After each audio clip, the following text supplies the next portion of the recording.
Hello, everyone, and welcome to Burlington Stores Inc. Fourth Quarter 2025 Earnings Webcast. Please note that this call is being recorded. After the speaker's prepared remarks, there will be a question-and-answer session. If you'd like to ask a question during that time, please press star followed by 1 on your telephone keypad. Thank you. I'd now like to turn the call over to David Blick, Group Senior Vice President, Treasurer, and Investor Relations. Please go ahead. Thank you, operator, and good morning, everyone. We appreciate everyone's participation in today's conference call to discuss Burlington's fiscal 2025 fourth quarter operating results. Our presenters today are Michael O'Sullivan, our Chief Executive Officer, and Kristen Wolf, our EVP and Chief Financial Officer. Before I turn the call over to Michael, I would like to inform listeners that this call may not be transcribed, recorded, or broadcast without our express permission. A replay of the call will be available until March 12, 2026. We take no responsibility for inaccuracies that may appear in transcripts of this call by third parties. Our remarks and the Q&A that follows are copyrighted today by Burlington Stores.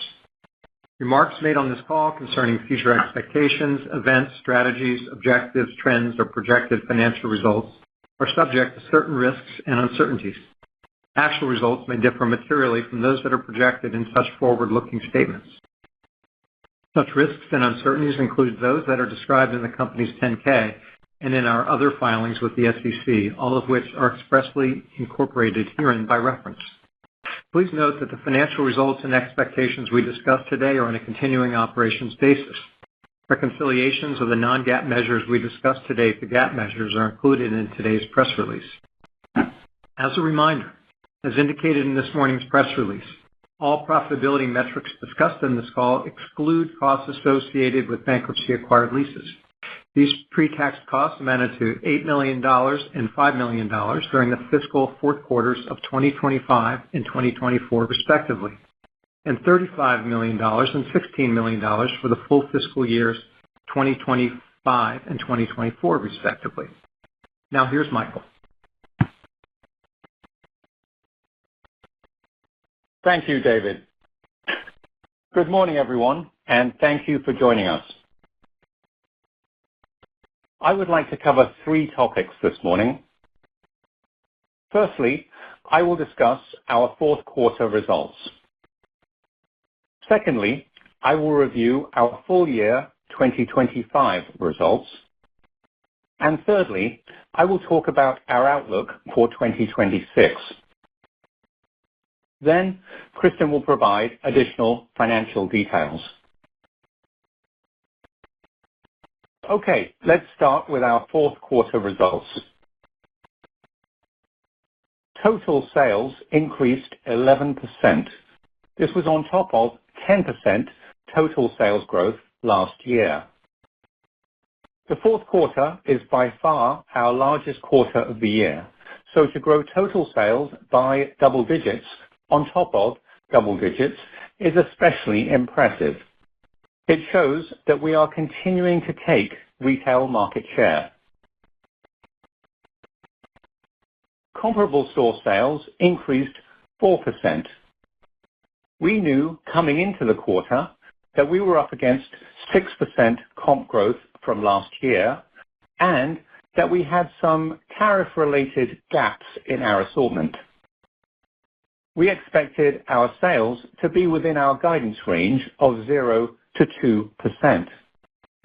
So we were very pleased to handily beat this guidance and to deliver a strong 2-year comp stack of up 10% for the fourth quarter. Our buying, planning, supply chain, marketing, and store teams executed very well to chase this trend. I am not going to spend a lot of time dissecting the details of our Q4 comp performance, but I would like to call out 2 important items. Firstly, our elevation strategy. This has been a focus over the last couple of years, elevating the assortment to offer better, more recognizable brands, higher quality, and more fashion, all at terrific values. There is clear evidence of the success of this strategy in our internal sales data. For example, when we analyze our sales by price point, we see that the highest comp growth rates are in the higher price buckets. In other words, despite the economic pressure she may be feeling, our customer is responding to the great values we are offering at these higher price points. These trends drove a mid-single-digit increase in our average unit retail in the fourth quarter. The second point I would like to make is that although we're pleased with our ahead-of-plan comp growth, as we hindsight the quarter, we can see that there were important categories where we could have done more business. I will explain what I mean, and we'll talk more about this in a few moments when I discuss the full year. But before I move on to our full year 2025 results, let me just touch on Q4 earnings. In the quarter, we achieved 100 basis points of operating margin expansion and 21% earnings per share growth. Again, this is the largest quarter of the year, so we are especially happy with this performance. Now, let's discuss our results for the full year 2025. For this discussion, I am going to read the headlines, but then I would like to spend most of the time talking about how, in response to tariffs, our operating strategies shifted in 2025 and how this impacted these sales and earnings results. The headlines are that in 2025, we delivered 9% total sales growth on top of 11% total sales growth last year. 2% comp sales growth on top of 4% comp sales growth last year. 80, that's 80, basis points of operating margin expansion on top of 100 basis points last year, and 22% earnings per share growth on top of 34% earnings per share growth last year. What really jumps out from these headline results is that we drove extraordinarily strong earnings growth on a relatively modest comp sales increase. Let's talk about that. When we started the year 2025, as usual, we planned our business for low single-digit comp growth, but we believed or hoped that we might be able to chase to mid-single-digit comp growth for the year. Our initial 2025 focus and operating strategies were consistent with this comp sales outlook. But then, in April, things changed. The introduction of tariffs forced us to recalibrate. It was clear that if we ignored the margin impact of tariffs, then this would significantly reduce our earnings growth. Over the last few years, we have worked hard to build our operating margin. And in 2025, we decided that we were not going to allow tariffs to set us back. So we took numerous actions to offset the impact of tariffs. We talked about these actions in our quarterly calls in May, August, and November. They included pivoting away from and planning down receipts in categories which faced the greatest negative margin pressure from tariffs. These categories were mostly in our home businesses. Reducing inventory levels across the store to drive a faster turn and thereby generate lower markdowns. Raising retails in select fast-turning categories where there was limited resistance or pushback from the customer. and aggressively going after expense savings across the P&L. These actions were very successful. In May, despite the initial shock of tariffs, we were confident enough to reiterate our earnings guidance for the year. In August, we took this guidance up. In November, we took our guidance up again. And today, we are reporting actual full-year results featuring 80 basis points of operating margin expansion and 22% earnings per share growth. These numbers are well ahead of the original earnings guidance that we issued on this call in March last year. But let's talk about sales. As I said a moment ago, at the start of 2025, we planned our business for low single-digit comp growth, but hoped we would be able to chase to mid-single digit. We didn't. We didn't because the actions we took in response to tariffs were a drag on sales.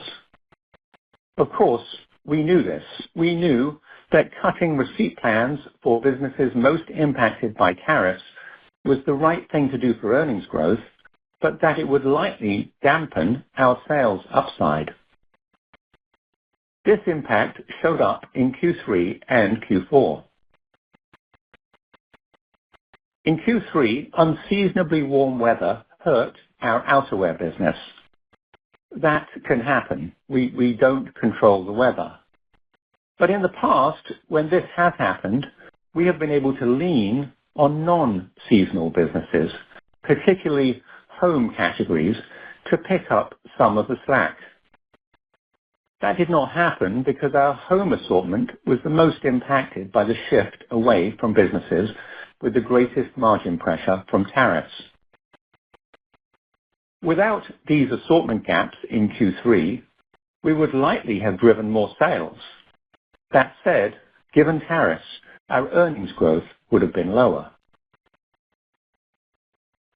My commentary is similar for Q4. I know it seems like an odd thing to say, given that we are reporting strong 4% comp growth on top of 6% comp growth last year, but I am convinced that we could have done even more sales in the fourth quarter. There are categories that are very important in Q4, for example, toys, gifting, and housewares, where we could have done more business and driven higher comp growth across the chain. At the start of 2025, we had much higher full-year sales plans for these businesses. But once tariffs were introduced, it made sense to pull back. We could have made a different decision.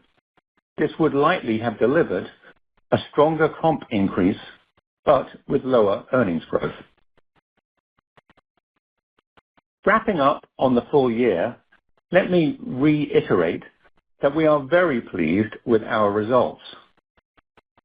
80 basis points of operating margin expansion on top of 100 basis points last year, 22% EPS growth on top of 34% last year. One of the reasons why I have taken a few minutes to go through all this and to provide a full analysis of the drivers of our 2025 results is that it helps inform how we are thinking about the sales outlook for 2026. In fact, this is a good segue to talk about that sales outlook. I tend not to use the word bullish very often, but I am going to use it now. We feel very bullish about our sales outlook in 2026. Barring some black swan event, we think that we have an opportunity to really drive sales this year, comp store sales and total sales. There are several external and internal factors that are driving this optimism. On the external side, based on our trends in the fourth quarter, our view is that our customer looks quite resilient right now. Add to that, we expect that the current tax refund season is going to be more favorable than recent years. As we have said in the past, our core customer is very sensitive to tax refund payments, and the early signs and expert predictions are very positive. So we think there may be sales upside, especially in the first quarter. Staying on external issues, we don't know what will happen with tariffs this year. It is very uncertain. But we believe that the industry and our supply base have now adjusted to them, and that tariffs are unlikely to represent the same margin challenge that they did last year. Let's move on to the internal drivers of our optimism. There are two things to highlight. Firstly, in 2026, we will be up against our easiest comp sales comparisons for some years. In Q1, in Q3, and even in Q4, we look at the comp numbers that we posted last year, and we feel like we have tremendous opportunity. As I explained a moment ago, in the back half of 2025, we had significant tariff-related gaps in our assortment, especially in our home businesses. These gaps held back our sales trend. Now that the industry and our supply base have adjusted to tariffs, we plan to go after these assortment opportunities in the back half of 2026. Secondly, we expect continued progress on our Burlington 2.0 initiatives, including the completion of our Store Experience 2.0 remodel for the balance of the chain. And we are also excited about the rollout of additional Merchandising 2.0 capabilities, especially regional and store-level localization. Since our last quarterly call in November, these favorable external and internal factors have caused us to reconsider and take up our sales plans for 2026. That is why we are raising our comp guidance to 1% to 3% for the full year. This is modestly higher than our typical model.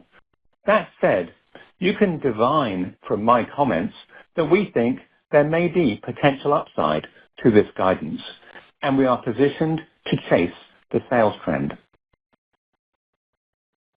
There is one other important point to make. Although we are very excited by the sales outlook, we do not plan to go after this sales opportunity at the expense of margins. We have made huge progress expanding our operating margin over the last couple of years. We are confident that there is more to come, and we anticipate that any ahead-of-plan sales in 2026 will drive further operating margin leverage. At this point, I would like to turn the call over to Kristen. Kristen. Thank you, Michael, and good morning, everyone. I'll provide more details on the financials. First, starting with the fourth quarter, total sales grew 11%, and comp store sales grew 4%, well above the high end of our guidance. As Michael noted earlier, this Q4 growth is on top of last year's 10% total sales growth and 6% comp store sales growth. Our Q4 adjusted EBIT margin expanded 100 basis points versus last year. This was 50 basis points above the high end of our guidance. The gross margin rate for the fourth quarter was 43.7%, an increase of 80 basis points versus last year. This was driven by a 60 basis point increase in merchandise margin and a 20 basis point decrease in freight expenses. Product sourcing costs were $232 million, versus $217 million in the fourth quarter of 2024. Product sourcing costs levered 30 basis points as a percentage of sales, driven by supply chain productivity and cost savings initiatives. Adjusted SG&A costs in Q4 were 40 basis points lower than last year. The leverage in SG&A was primarily driven by leverage from store payroll and occupancy costs on higher sales in the quarter. Q4 adjusted EBIT margin was 12.1%, and our adjusted earnings per share in Q4 was $4.99. Both of these were well above the high end of our guidance. Our Q4 adjusted EPS represents a 21% increase versus the prior year. At the end of the quarter, comparable store inventories were up 12% versus the end of the fourth quarter in 2024. Our reserve inventory was 40% of our total inventory versus 46% of our inventory last year. We are very happy with the quality of the merchandise, the brands, and the values that we have in reserve. We ended the quarter in a very strong liquidity position with approximately $2.2 billion in total liquidity, which consisted of $1.2 billion in cash and $926 million in availability on our ABL. We had no borrowings outstanding at the end of the quarter on our ABL.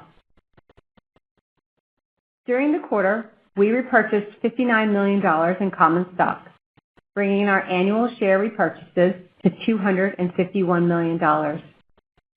At the end of Q4, we had $385 million remaining on our share repurchase authorization, which expires in May of 2027. In Q4, we opened one net new store, bringing our store count at the end of the year to 1,212 stores. In Q4, we had 2 new store openings and 1 closing. I'll now move on to discuss our full year 2025 results. Total sales increased 9% on top of 11% in 2024. Comp store sales increased 2% on top of 4% in 2024. Our operating margin for the full year expanded by 80 basis points. Merchandise margin increased by 40 basis points despite the negative impact from tariffs. Freight expenses improved by 20 basis points, and product sourcing costs levered by 20 basis points. We also achieved 30 basis points of leverage on adjusted SG&A. This leverage was offset by 20 basis points of deleverage and higher depreciation and amortization costs. In terms of store openings, for the full year, we opened 131 new stores while relocating 18 stores and closing 9 stores, adding 104 net new stores to our fleet. I'll now move on to our 2026 guidance. This guidance excludes expenses associated with bankruptcy-acquired leases of approximately $8 million in 2026 versus $35 million in 2025. For 2026, we expect total sales growth in the range of 8% to 10%. This assumes 110 net new store openings. We anticipate that approximately 60% of these new stores will open in the first half of the year, with the balance opening in the fall. We are forecasting comp store sales for the full year to increase 1% to 3%, and our adjusted EBIT margin to be in the range of flat to an increase of 20 basis points versus last year. This results in adjusted earnings per share guidance in the range of $10.95 to $11.45, an expected increase of 8% to 13%. Capital expenditures, net of landlord allowances, are expected to be approximately $875 million in fiscal 2026. I would now like to move on to guidance for the first quarter of 2026. This Q1 guidance excludes expenses associated with bankruptcy-acquired leases of approximately $6 million each in 2026 and 2025. We expect total sales to increase 9% to 11%. Comp store sales are assumed to increase 2% to 4% for Q1. We are expecting adjusted EBIT margin to be in the range of down 60 to down 100 basis points over the first quarter of 2025, which results in an adjusted EPS outlook in the range of $1.60 to $1.75 versus last year's first quarter adjusted earnings per share of $1.67. I would now like to turn the call back over to Michael.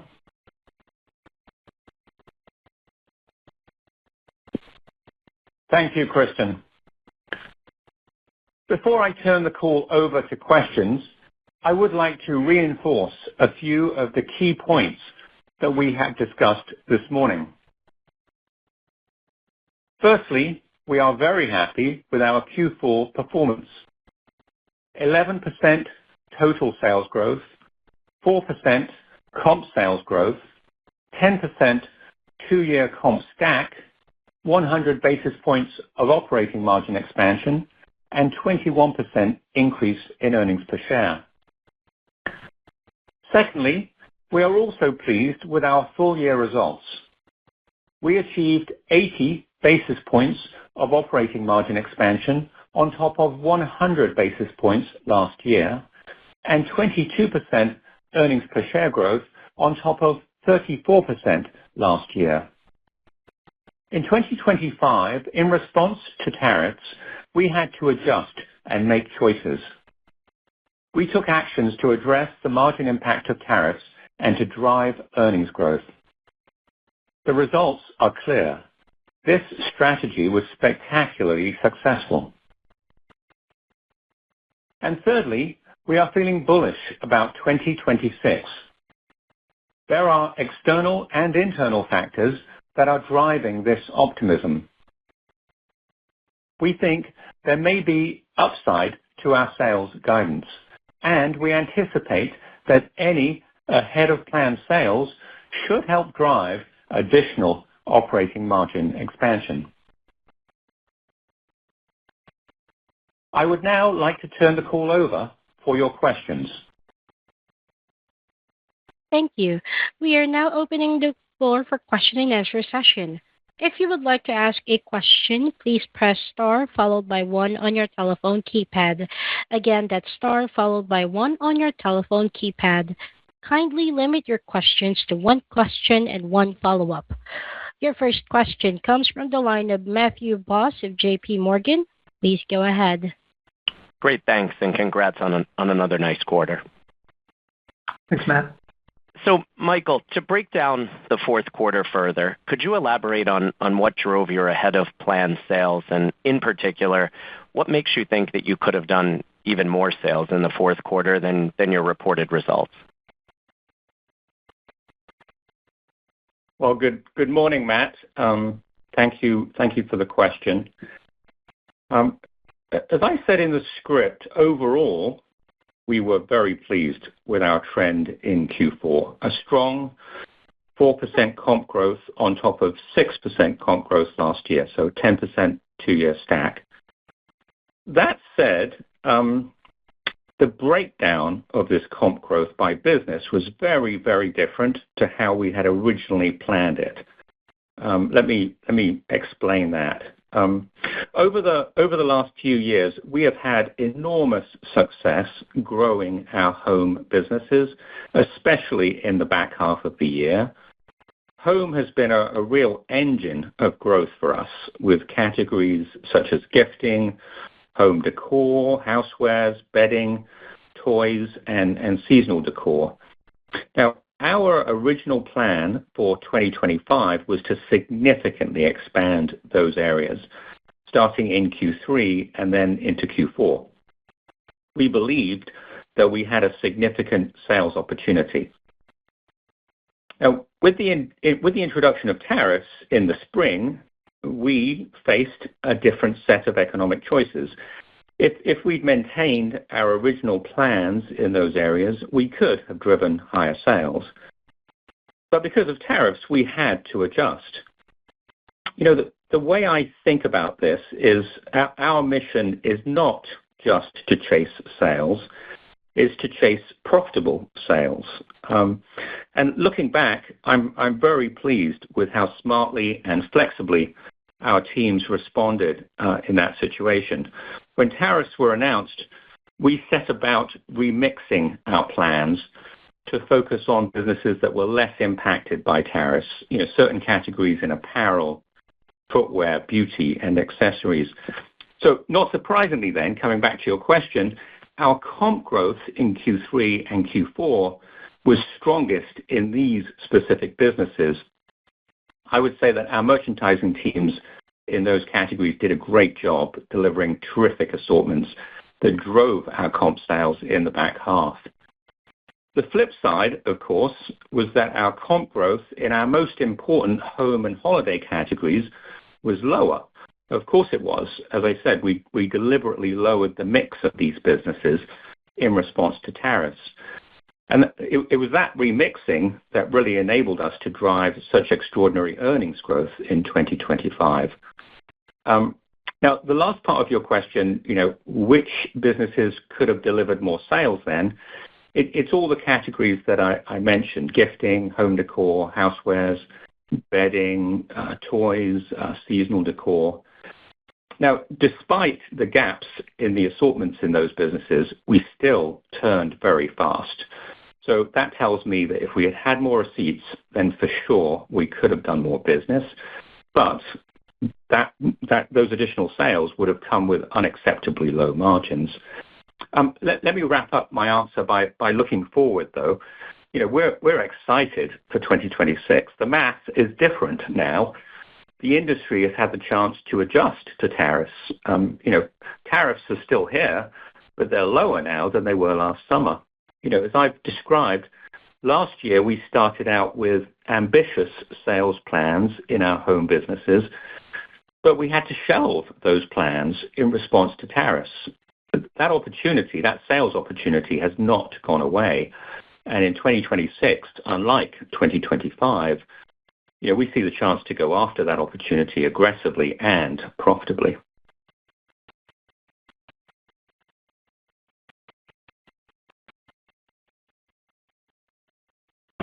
Question comes from the line of Ike Boruchow of Wells Fargo. Your line is now open. Hey, good morning, everyone. First question from Michael. I think I have a question on the comp guidance just for 26, 1-3%. It is higher than you normally give us. I know it's relatively small, but it is a deviation from your typical guide. Can you give us a little bit more color on how we should interpret this, along with your I can't help but hear the word bullish and think that's a change from you as well. So just how should we interpret this? Yeah, good morning, Ike. Growing up in the UK, bullish isn't really a part of the vocabulary, but yeah, I'm using bullish this time around. So let me answer your question. As you know, we typically plan our business and guide to flat to 2% comp growth, with the goal being to chase any sales upside. In the fall, when we started to put together our 2026 budget, flat to 2% was our starting point. And that was the initial guide that we discussed in November. So over the last few months, we've had a chance to sort of really look at the outlook for 2026, and obviously we've torn apart and analyzed our 2025 performance. Now, based on all that, we see a lot of potential upside. Again, as I said in the prepared remarks, there are sort of external and internal factors that are driving our optimism. On the external side, based on our fourth quarter sales trends, our customer looks pretty resilient to us. We think that tax refunds are likely to create some momentum, certainly in the first quarter. And while we don't know what will happen with tariffs, we think they're unlikely to present the same margin challenge that they did last year. Now, on the internal side, specific to Burlington, if you like, as we look at Q1, Q3, and even Q4, we see an opportunity to drive sales as we lap issues in those quarters, especially tariff-related assortment issues in the back half. Now, with all that said, let me reassure everyone that we're an off-price retailer. Our overall playbook has not changed. We're still going to plan sales conservatively, manage the business flexibly, and then chase any upside.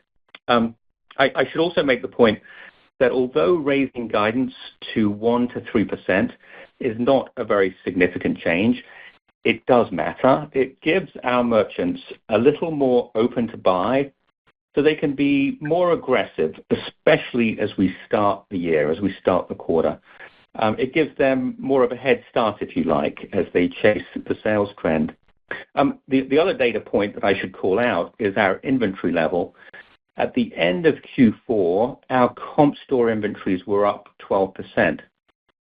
Now, that kind of increase is very unusual for us, but it was deliberate, and it's another indicator that we see potential sales upside in 2026, especially in Q1. Got it. And then a quick follow-up for Kristen on the margins. Just the 1Q down 60 to 100. Can you just elaborate what exactly are the moving pieces there? Because the full year seems pretty solid, but what's going on in the first quarter that we shouldn't take note of? Hi, good morning. Thanks for the question. It's a great question. I'm glad you asked. Let me start with the full year, and then I'll touch on the Q1 dynamic specifically. So for full year 2026, 1% to 3% comp store sales growth and operating margin flat to 20 basis points. Going down the P&L, we are assuming relatively flat merchandise margin as we invest and reinvest any favorability from cycling tariffs to better support better brands, higher inventory levels in stores, all of this to drive sales. Similarly, for the full year, we're expecting relatively flat freight and product sourcing costs as our continued productivity and cost-saving initiatives are still there, but mostly offset by new DC startup costs this year. Then in SG&A for the full year, we expect to see about 20 basis points of leverage at a 3% comp. That's what's driving the full year guidance. It's worth reiterating, we continue to expect 10 to 15 basis points of incremental leverage for every point of comp above the 3%. So now to your specific question about the first quarter, it is an outlier for the year. We're guiding lower margin in Q1, but we absolutely expect margins to increase Q2, Q3, and Q4. We have some unique factors going on in the first quarter. First, we have some pressure on gross margin. We will not have anniversary tariffs, so that puts some modest pressure on markup. And we also have a markdown timing shift into Q1 from Q2. Secondly, as it relates to our supply chain costs, we're anticipating some deleverage specifically in Q1 that's related to the startup costs from our new Savannah distribution center, which we plan to open in the second quarter. And then the last thing going on in Q1 is we're lapping a few one-time favorable items from Q1 last year. Michael talked about how aggressively we went after expense savings across the P&L in response to tariffs. And there were some levers that we pulled specifically in April of last year to drive savings that we're now lapping in Q1. These are the primary deleverage items that drive the down 60 to 100 basis points for Q1. And again, just to reiterate, we do expect EBIT margins to increase to varying degrees for each of Q2, Q3, and Q4 to offset the lower operating margin in Q1 and net out to that flat to plus 20 basis points for the full year. Thanks so much. Thanks, Ike. Thanks, Ike. Your next question comes from the line of Lorraine Hutchinson of Bank of America. Your line is now open. Thank you. Good morning. Michael, we're expecting tax refunds to be much higher than last year. In 2021, you saw a significant sales lift from these stimulus checks. Should we think of higher refund checks in the same way? Well, good morning, Lorraine. Thank you for the question. At a very high level, I would say that the answer is yes. Whether it's a tax refund check or a stimulus check, it puts extra money in our customers' pockets, and that's always a good thing, and helps to drive comp sales. That said, there are a couple of very important differences, I think. Firstly, the stimulus checks back in 2021 were much more significant and more expansive. They went to everybody. For the one big beautiful bill, it looks like there are many different pieces to it, and it doesn't affect everybody equally. So it's difficult to tell how much it will impact our customers. Our expectation is that the impact will be much less significant than the 2021 stimulus checks. The second point to make is that the 2021 stimulus checks, they were a one-time thing. So in 2022, you'll remember, we were up against them. The one big beautiful bill is a change in the tax code, and in that sense, it's permanent. So any sales lift that comes from it should be sustained rather than a one-time event. Anyway, I guess boiling it all down, it's difficult to know how big an impact it might have. We've built in some upside to our plans, and we're ready to chase. Thank you. And then I wanted to follow up on inventory. You spoke earlier about the comp store inventory up 12, but your reserve penetration was lower than last year at the end of the fourth quarter. Are you happy with your inventory levels? And maybe more broadly, how are you feeling about merchandise supply and off-price availability? Good morning, Lorraine. This is Kristen. I'll take the first part of your question on inventory. Michael kind of spoke to it on the higher inventory levels in an earlier question, talking about our approach for 2026 sales guidance. But at the end of Q4, our comp store inventories, as you noted, were up 12%. This was deliberate, and we feel very good about the amount of inventory and the freshness of that inventory. The primary driver of the higher inventory is we wanted to be prepped and stocked for higher traffic and sales anticipated in Q1 due to the higher tax refunds as well as the underlying trend of our business. In addition, the other dynamic is we did a great job delivering transitional receipts in Q4, such that our assortment was fresh. There's newness in the store as we moved from holiday and into spring. And we're continuing to improve our capabilities to better localize assortments by geography and climate. And these strategies contributed slightly higher comp store inventory levels at the end of Q4 versus last year. So that's on in-store inventory. On reserve inventory, our reserve penetration was lower than last year, but at 40% of total inventory, it's really more in line with historical levels at the end of Q4. In 2023, for example, it was slightly higher than we saw 39% at that time, at the end of 2023. And as we look at that inventory that we have in reserve, we really feel good about the quality and the values in the brand that will help support sales and support our ability to chase in 2026. And then let me jump in on the last part of the question on off-price merchandise availability. I would describe the buying environment for off-price right now as excellent. I think you've probably heard the same thing from other off-price retailers. There is plenty of supply in the market across most categories. I mentioned in the prepared remarks that we think there may be sales upside in 2026. Well, it's important to add that we see plenty of off-price merchandise availability to help fuel that sales trend. Thank you. Thanks, Corinne. Your next question comes from the line of Brooke Roche of Goldman Sachs. Your line is now open. Good morning, everyone. Firstly, I have a quick question about the monthly cadence of comp sales in 4Q. In particular, I'm wondering how your business performed in January and your comp trend exited the quarter. Thank you. Good morning, Brooke. It's Kristen. I'll take the question. It's a good question. As we look at it, it makes the most sense, given the timing of holiday, to look at and speak to November and December combined.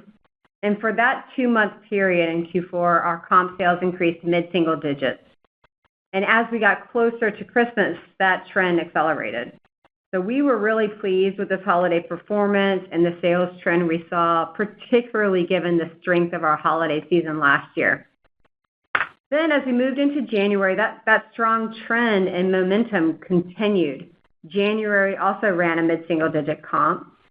And I'll point out that our comp in January would have been even stronger if not for the significant winter storm that impacted many of our major markets late in the month.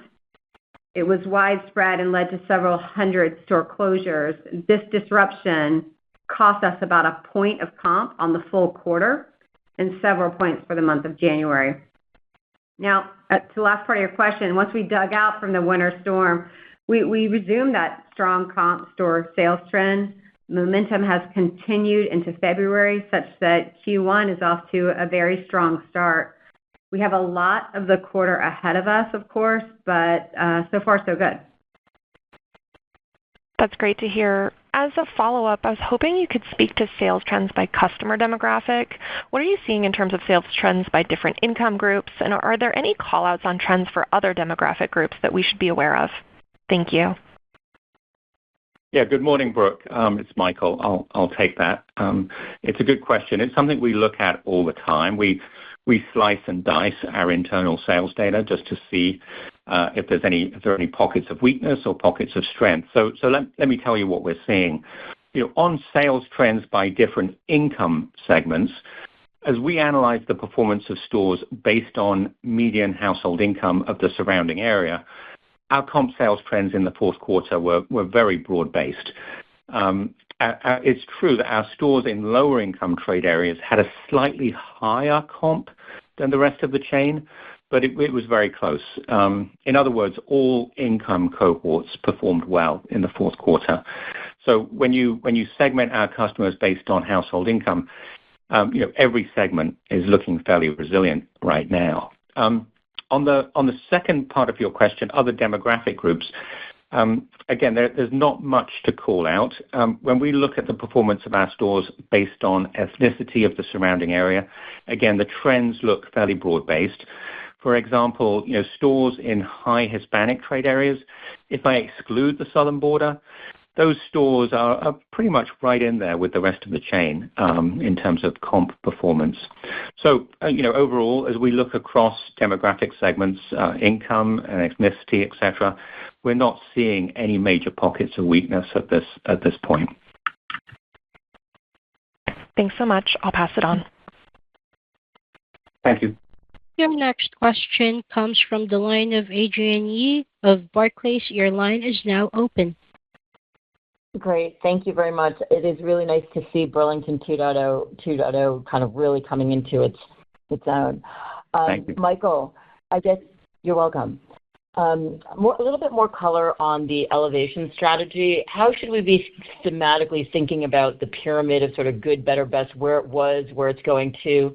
Your other off-price competitors that are doing a similar strategy, and they're also opening stores in your market. So just how do we think about how you're differentiated the product? And then, Kristen, a little bit more on the supply chain, but maybe more from a qualitative benefits over a multi-year horizon. How do you think about productivity, capacity utilization? And are you running anything in tandem? Like, are you running, legacy DCs or something that we can roll off, in the next 12 to 18 months? Thank you. Well, good morning, Adrienne. Thank you for the questions. Obviously, I'll take the first one on the elevation strategy. We're very pleased with what we're seeing in our elevation strategy. It's been a major focus for us for the last couple of years, elevating the assortment to offer better, more recognizable brands, higher quality, and more fashion, all at great values. We're very encouraged by the results. And, our internal data shows us that by elevating our assortments, we've been able to drive higher customer perception scores, stronger comp growth in higher price buckets, and ultimately higher average unit retail and higher transaction size, which is what you should be seeing if you have a successful elevation strategy. Now, one aspect of this that I'm especially pleased about is that we've successfully pursued this elevation strategy without taking a hit to margin. That's always been the major challenge in off-price. When you increase the mix of better brands or you raise the quality or you take more fashion risks, then that can really pressure your merchant margin. When you elevate the assortment like that and the AUR goes up, the typical pattern is that markup is pressured and markdowns increase. It takes skill to elevate the assortment without hurting merchant margin. So the fact that we've been able to elevate the assortment and at the same time we have actually expanded our margins is I think, a clear testament to the strength and the talent of our merchant teams. By offering a terrific assortment with great value at higher price points, we've been able to convince the customer to trade up and to spend more. And as I say, over the past couple of years, we've elevated the assortment, but it's really important to point out that we at the same time have expanded our margins. And Kristen, do you want to take the second question? Yes, Adrienne, on supply chain. I appreciate the question. I'll speak to both qualitatively and quantitatively. We do continue to make significant progress reducing supply chain expenses as a percentage of sales. That's certainly been a focus. We're doing this through numerous productivity initiatives in our DCs and cost savings projects across supply chain. So for 2025, supply chain costs levered 20 basis points, and this was on top of 50 basis points of leverage in supply chain in FY24. So we are seeing that leverage. This spring, 2026, we're going to go live in our newest DC in Savannah, Georgia. We're really excited about this new asset. It's more than twice the size of our current largest DC. It's highly automated. It's built for off-price processing. Now, kind of near term, as you would expect, there's significant startup expenses associated with opening a new facility of this size, and that will drive some deleverage in 2026. And for 2026 overall, we expect supply chain costs as a percentage of sales to be relatively flat for the year, as these new DC startup costs are then offset by our continued efforts around productivity and cost savings initiatives elsewhere in the supply chain. You see this dynamic more in Q1, where we're expecting about 10 to 20 basis points of deleverage on this line. And then as the year goes on, we expect that deleverage to moderate as we offset with these cost savings initiatives. Now, sort of on the qualitative point in your question, it does typically take 2 or so years for a DC to be fully ramped up. Over time, we absolutely expect this state-of-the-art design for off-price DC to drive cost efficiencies for us, notably significantly faster processing times. And additionally, based on the physical locations of our vendors and our store bases, we believe over time we can see some modest leverage in freight related to this new DC. So we're continuing to invest in new distribution centers, and over time, we'll sort of modify our DC footprint to have the majority of our supply and processing go through our more efficient DCs. That will take time, but that's the plan that we're continuing to execute. Fantastic. Thank you very much. Best of luck. Thanks, Adrienne. Thank you. Our next question comes from the line of Mark Altschwager of Baird. Your line is now open. Great. Thank you for taking my question. Michael, can you talk about the pipeline for new stores and relocations? Yes. Good morning, Mark. I'm glad you asked this question. I am really very excited about our new store program and our new store pipeline over the next couple of years. When we, going back a little bit, when we laid out our long-range plan back in November 2023, we said at the time that we thought we could open roughly 500 net new stores over the next 5 years, or approximately 100 net new stores per year on average. Now, we're running slightly ahead of this. And not only are we ahead in terms of number of new stores, we're also it's important to say we're also very happy with how those stores are performing. We expect new stores to achieve about $7 million in sales in their first full year. Our new stores are running in line with that. We then expect them to comp above the chain for their first few years in the comp base. And again, recent cohorts are actually outperforming these expectations for comp growth. That means that our overall investment returns for new stores are very strong, well above our hurdle rates. The other aspect of our new store program that I'm excited about and I want to call out is our store relocation and downsizing programs. As you know, we have a lot of older, oversized stores in the chain. In 2025, we relocated 18 of those stores to smaller format locations, mostly in busier nearby strip centers. Now, with those relocations, we're seeing a good sales lift and a reduction in occupancy costs, so driving much improved earnings.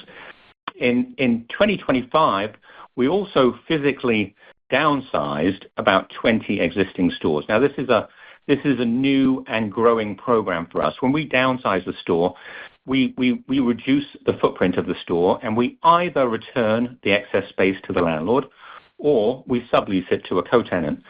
Now, as we reduce the footprint, we refurbish, modernize, and improve the reduced space. Now, with our downsize projects, we're seeing very strong returns driven by significantly lower occupancy costs. And in many cases, we're also seeing a sales lift. We have many stores in the chain that are candidates for our downsizing program. So we expect that program to grow over time and become more important. Now, wrapping up my answer, we have a much smaller store base than our off-price peers, and we therefore have much more room for growth. So we're very excited about our new store program and our new store pipeline, including the 110 net new stores that we plan to open in 2026. And we're also excited by our relocation and downsize programs, as I described. These programs are not only going to help us expand our store base, but they're going to help us transform it. That's very good color. Thank you. And just a follow-up, in the prepared remarks, you talked about some of the localization initiatives and how that seems to be ramping up. Can you give us a little bit more detail there? Yeah, sure. It's actually another really great question.